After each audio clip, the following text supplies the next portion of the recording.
Samantala, sa puntong ito, balikan natin si Jam Sisante na nakatutok pa rin sa VMMC. Jam, anong latest? Yes, Ivan, nandito pa rin tayo dito sa labas ng VMMC. Hindi tayo pwedeng pumasok, hindi pinapayagan yung mga media, so naghahantay tayo para sa mga updates.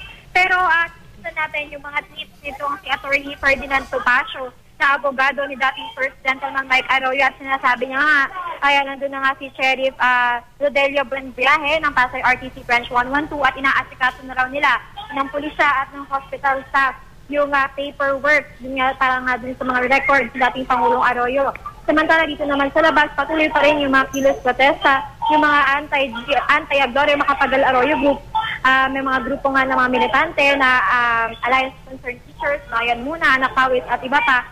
At sinasabi nitong mga militanteng grupo na yun nga napaka-ironic daw na 2 araw lang nakalipas ay pinagmamalaki ni Pangulong Noynoy Aquino na parang nabutin daw niya si dating Pangulong Dora Arroyo, tapos ngayon ay mukhang makakalabas na sa pagkakakulong, pagkakabit na ito nga dating Pangulo.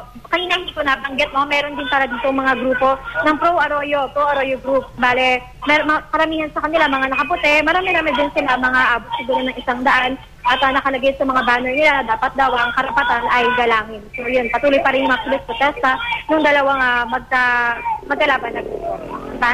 Alright. Jam, sapat ba yung mga polis natin sa labas ng VMMC? Kasi I'm sure paglabas yan, kung malapit yung mga tao dun sa gate, no, hindi maiiwasang baka magkaroon ng tensyon o gulo o batuhan. May enough police forces ba tayo dyan? Yes, Rhea, nakikita natin kung mga polis sa itong gate ng VMMC, siguro mga around 50 ito.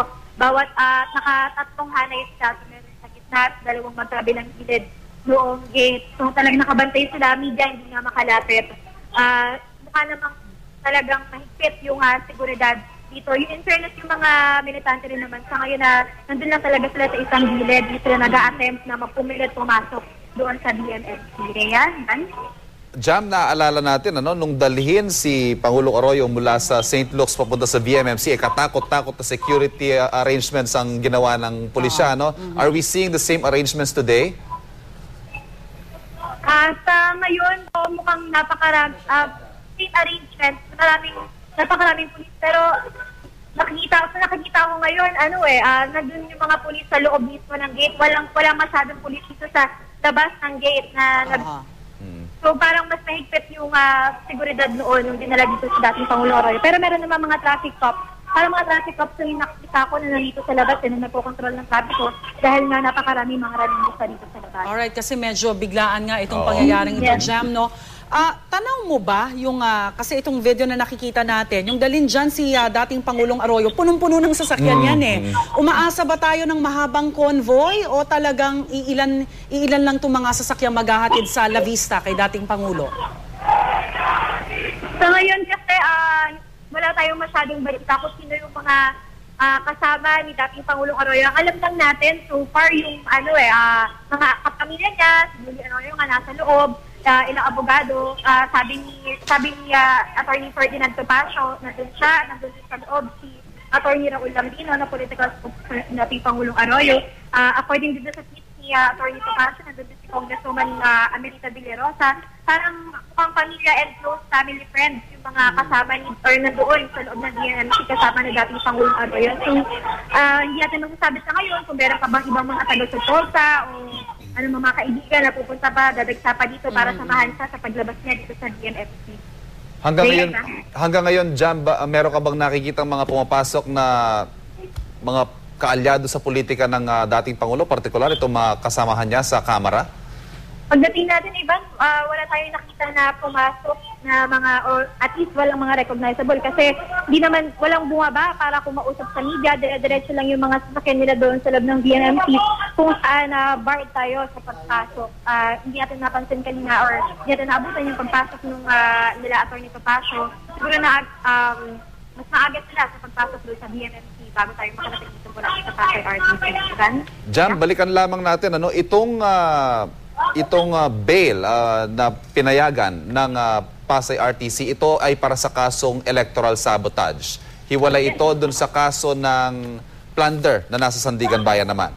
Yes, Ivan. Actually, balikan natin, 3 ang kasong nakasampa ngayon sa korte laban si dating Pangulong Arroyo. Ito nga, nag-grant ng bail para doon sa kasong electoral sabotage doon sa Pasay RTC. Dito na-grant yung petition for bail niya. Pero meron pa siyang dalawang kasong pinakaharap doon sa Sandigan Bayan.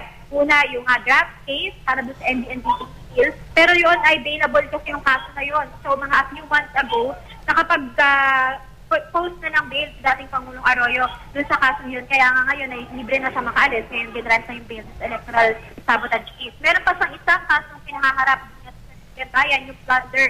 Pero doon wala pang warrant of arrest yung nilalabas sa kanya laban kay dating Pangulong Arroyo. So, hindi yan nakakaharang doon sa kalayaan niya.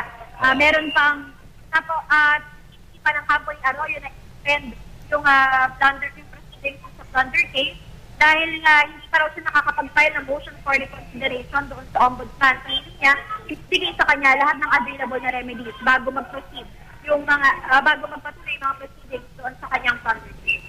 Jam, ulitin lang natin, bakit pinayagang makapagpiyansa ang dating Pangulo?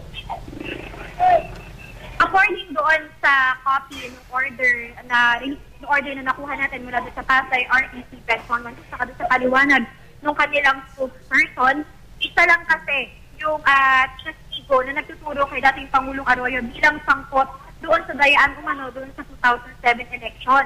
Ito yung siya dating Maguindanao Provincial Administrator Nori Unas. Base sa testimonya ni Unas, sa isang meeting daw sa Malacanang bago 2007 election, senatorial election, narinig daw niya na kinausap ni dating Pangulong Arroyo itong siya dating Maguindanao Governor Andal Ampatuan Sr. para hingin na gawin, siguraduhin na 12-0 na panalo yung team unity na senatorial slate ng administrasyon doon.